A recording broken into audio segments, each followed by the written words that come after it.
QAnon.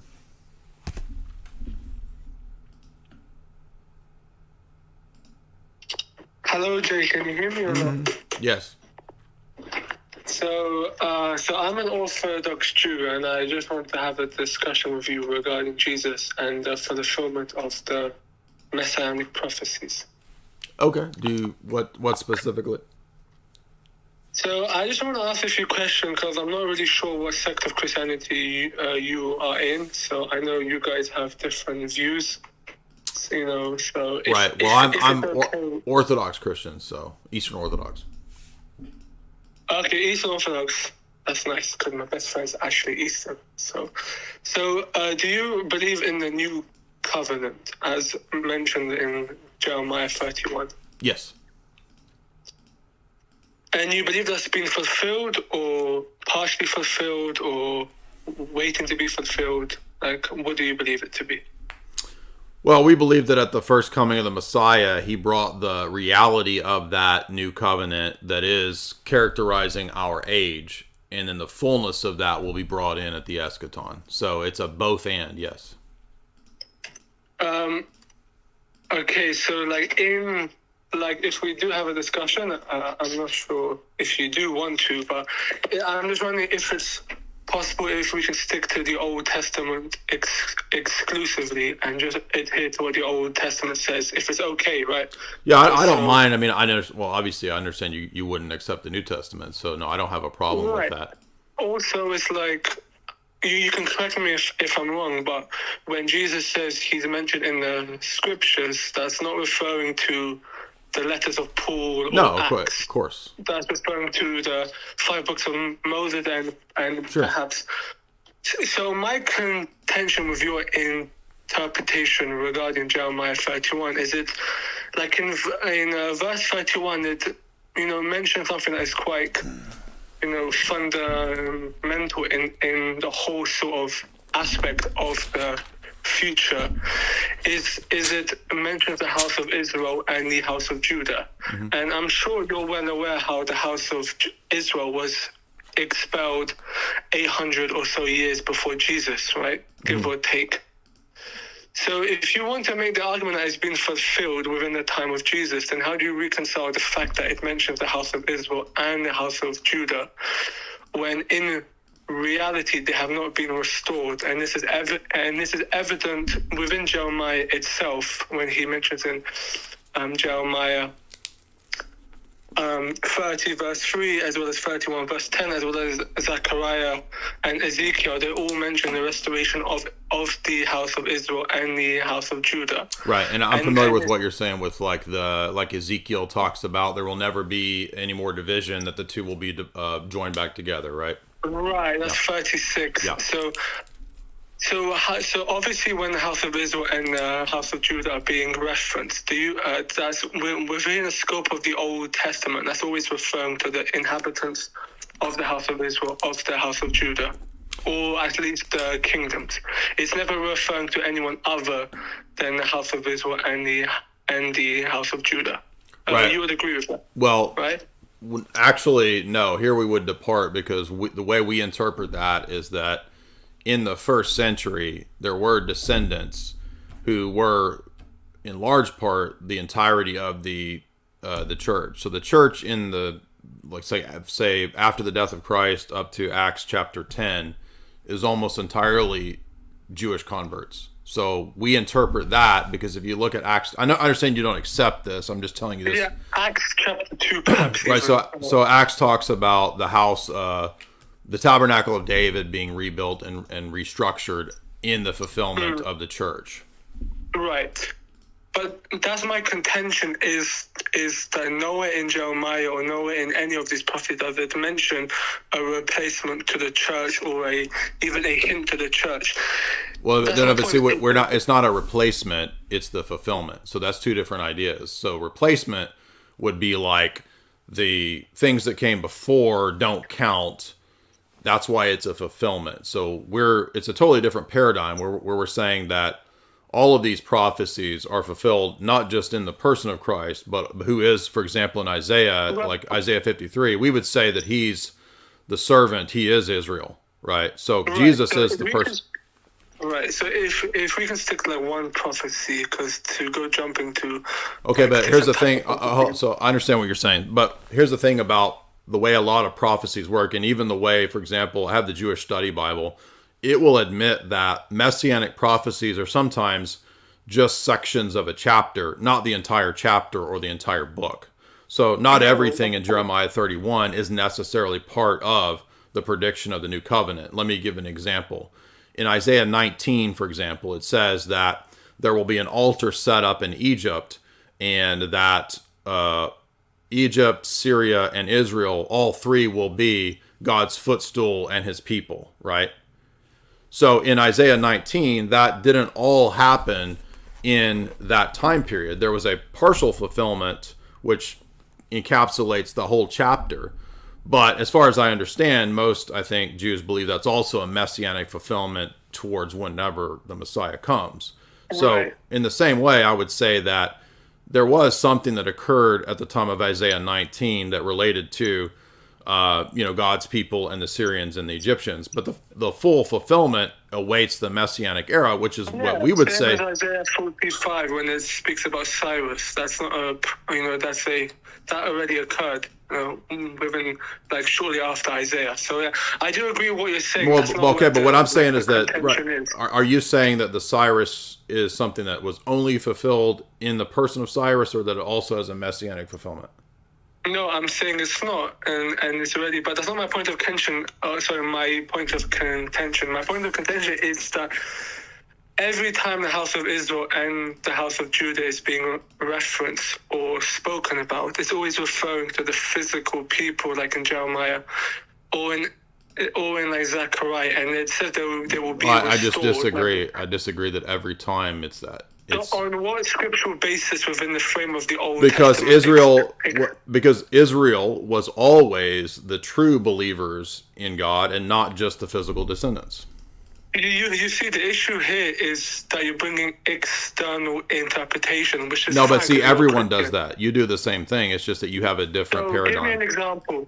So when I say the house of Israel and the house of Judah are always speaking about the house of Israel and the house of Judah, what sort of this is different to what you're doing by bringing the New No, Testament but / so lenses into everyone brings their paradigm to any specific text. You do it, I do it. We have different paradigms. So what you're calling out is a feature of everybody's worldview, not something that's unique to mine. Right. That's. I do hear what you're saying, but like I said, the basis of it is that your interpretation, you would say, is based exclusively from the church. Well, again, our paradigms will determine how it's even understood back in the old times. So, for example, did Abraham believe in a Unitarian deity, or did he believe in the Messiah? The Christian Right. That's not what I'm arguing. but it's part of but it's part of my argument. So I know you don't believe that, and you're Right. not arguing that, but I'm saying that that's Right. part of our paradigm. Right. But I'm not trying to argue every aspect within your paradigm currently. Perhaps for another time and a different time. I didn't think you were. I'm just giving an example of how. Okay, no. I'm all for examples. I do examples and I do stuff. But look, every time House of Israel and House of Judah are referenced within the Well, how Old do you know Testament, that? You're just saying that that's the case based on your no, paradigm. because I read it, and every time. Oh, okay. So that's how we do. So when I read it, and I can just say every time it presents my position. Is that how it works? You can, if it's logical to the context of the Old Testament. Well, but that's again going to depend. Give me some sort of argument against my interpretation without. Well, you just asserted that your interpretation. No, yeah, I'm giving you an argument. I'm giving you an argument. It's an epistemic argument that you just asserted that every time it is your position, and that's because that's what it says, and that's what the Old Testament says. That's just asserting your position. How do we know that every time that's the case? Because we can look for the context and we can see when Zechariah speaks to the people. Okay, but see, if we went with that Jerusalem. perspective, then messianic prophecies would only be relevant to the immediate context. They would never be a future prophecy. When did I ever say that? No, I'm saying that. yeah, So you can it's a say what you double. want, like it's a free. It's a Yeah, double I'm saying, standard. So if we went with your original point there, that it always only means the immediate context, then you could never have a messianic prophecy no, that's that not is what a I mirrored said. prediction. That's not No, what I know said. you didn't say that. That's my argument and critique of your position. So what's my position then? What you just said, if it was consistent, would then have to reject the notion that the messianic prophecies have an immediate and a future fulfillment. Can you repeat my statement? What I said? You just said House of Israel only refers to the literal physical House of Israel, right? No, that's not what I said. That is what you please don't said. What do you stop. mean? No, I said the house of Israel and the house of Judah. Okay, are always both. in reference. For example. Okay, now you're just when- so this is sophistry. So you would just want to play word games and argue over shibboleths, right? What do you mean I'm playing word games? You just straw man my argument, and It wasn't a straw man. It was just restating restating your position. I'm not trying to. Yes, and you said the house of Israel, but I said the house of Israel and the house of Judah are always, for example. Okay, when it wasn't Zechariah trying to and other misstate your prophets- position. Okay, that's fine. So let's go back to the crux of this all. So the prophecies I'm speaking about are the restoration of Israel and Judah. So this is what I'm referencing alongside Jeremiah 31 when it mentions. So how do you reconcile the fact that the houses of Israel and the house of Judah has not been brought together, like Ezekiel said, like Zechariah chapter 10? How do you reconcile the fact that within the time frame of the first century, in fact, the opposite happened? They were exiled instead of being returned. Yeah, just simply that the house of Israel and the house of Judah are not, in this case, literal and strictly only the physical descendants. Can you show me that within the Old Testament? Can you give me some scriptural support within the Old Testament for that? Yeah, like the fact that to be a true Israelite means, as Jeremiah says, your heart is circumcised, and that the physical flesh circumcision is not what makes you right with God, because many people before Abraham were right with God, like Noah. Right, but I'm asking in terms of when the house of Israel, when the house of Judah. Was Noah made right? Was Noah made right with God?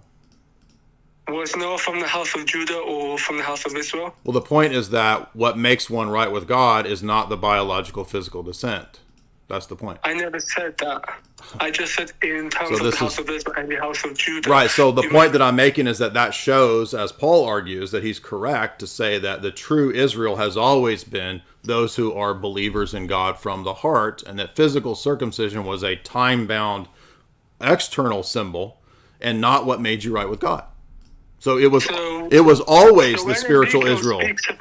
So when Ezekiel, or for example, Deuteronomy chapter 30 speaks about following the law, right, and which is in reference to Jeremiah 31, right?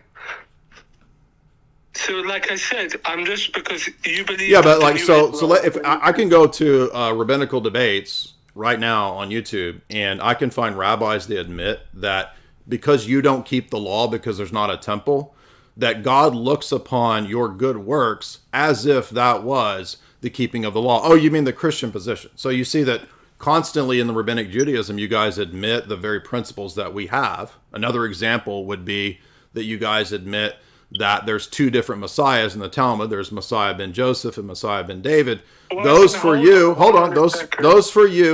reconcile the text that we bring up about the two comings of the Messiah. But what that shows is that at every point, you have a way to just turn it back into not recognizing Christ as the Messiah. Look, if you want to be emotional, which you clearly are, emotional, I just made you two arguments. So now you're saying that I'm making emotional arguments. You haven't even addressed my argument first. Yeah, my argument was that. Again, do you want me to? No. So now you're getting refuted because I know what's in the Talmud. Now you're calling me emotional when I just made two different arguments to you. You haven't even addressed my first argument. You want me to address it for the third time? That the physical descent was never what made you a true Israelite. It was always whether you from the heart were circumcised. And so Noah was part of true Israel. That's the argument.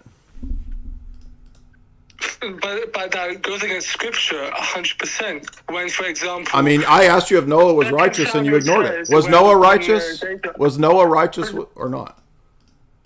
I'm not arguing whether Noah was righteous. I'm arguing. I know you're not. I am. So why you look? I So the whole chat, dude, nobody's buying your argument. You don't want to address it. If I brought an argument to the table and you want to delve into new arguments, Do you want me to bring the fourth time? Do you want me to bring the argument that it was never the physical descent that made you righteous? How about that for the fourth time? So why does the New Testament quote in Matthew chapter 1 that Jesus is the Messiah through the bloodline of David, which is genealogy, aka yeah, you don't bloodline? know that we believe that was the whole point of him being born of both Adam and Abraham and David, is to fulfill those prophecies. So that's not even an argument. No, I'm saying that you do believe that physical / bloodline. I didn't say it had no relationship. I said it had nothing to do ultimately with what made you the true Israel. Was Job a part of Israel? I'm arguing with the house. Okay, so you don't want to. So yeah, you don't want to address the point. That's the thing. Was Job from the descendants of the 12 sons of Jacob, aka Israel? Was Noah part of Israel? No. Noah came God knows how many decades. Right, and so being a biological descendant, as Acts 15 and as Paul argues, is not ultimately what made you a true Israelite. I could concede that faith is important, but I'm not arguing with faith is important. I'm arguing that when it speaks about the house of Israel and the house of Judah, always the references are with the physical people. Yeah, that's your presupposition that it always only means the physical, and I'm challenging that. So show me a time when it doesn't then. Show me a time when the house of Israel and the house Noah of Judah was made righteous with God, and so he's part of the heavenly Jerusalem. He's part of the true people of God. Can you show It's me how about where Jeremiah himself says that to be right with God means that you're circumcised in your heart. How about that? I know to be right with God. I do believe that Gentiles will come to Israel. That's not what I'm arguing. I'm arguing with the house of Israel and the house of Judah. How was something that happened? Was Melchizedek a priest of God? Yes. How was that? Why are we jumping from? Because these things disprove your presupposition that every text refers to the biological descendants, and I'm giving you multiple people who were made right with God and thus constitute part of spiritual Israel. I know that. That's not what I'm arguing. I'm not arguing that you can't. Then these things disprove your argument. No, it does not. How does it not? Because Jeremiah 31 says the ancestors that I took you out of Egypt. None of the Melchizedek, nor Job, nor... You're missing the point. The point is that spiritual Israel. No. So can you show me where in Jeremiah 31 when it says your ancestors that I took you out of Egypt? Can you give me So this is what you do. Like, you don't accept canonical holistic interpretation. You only accept what works for you in the immediate self-evident, right, interpretation of the text, right? That's not true, because when you read Jeremiah 31... Which is why I brought up... Yeah, so you're inconsistent, right? Because that's when I brought up Messianic... Right, so no, but you already admitted... that Messianic prophecies can be immediate and future fulfillment, did you not? I said Messianic prophecies are Messianic. So you won't answer. Yeah, you won't answer clearly. You double talk on this. No, so did Cyrus have? Did the Cyrus text in Isaiah have an immediate and a future fulfillment or not? Not an immediate. It wasn't immediate. It wasn't about Cyrus. Yes, that's what I said. Immediate, but not future. Okay, so it's not about the Messiah. Because the term Messiah is so it has to. This is what I argued 10 minutes ago. Never exclusive to the son of David. The term Messiah is never exclusive to the son of David. I'm just asking if there's a future. So you won't address this point, which refutes you. Going back to the argument of Jeremiah 31. I've already addressed it 5 times, and you won't address it. So I have. It says the ancestors, which Wow.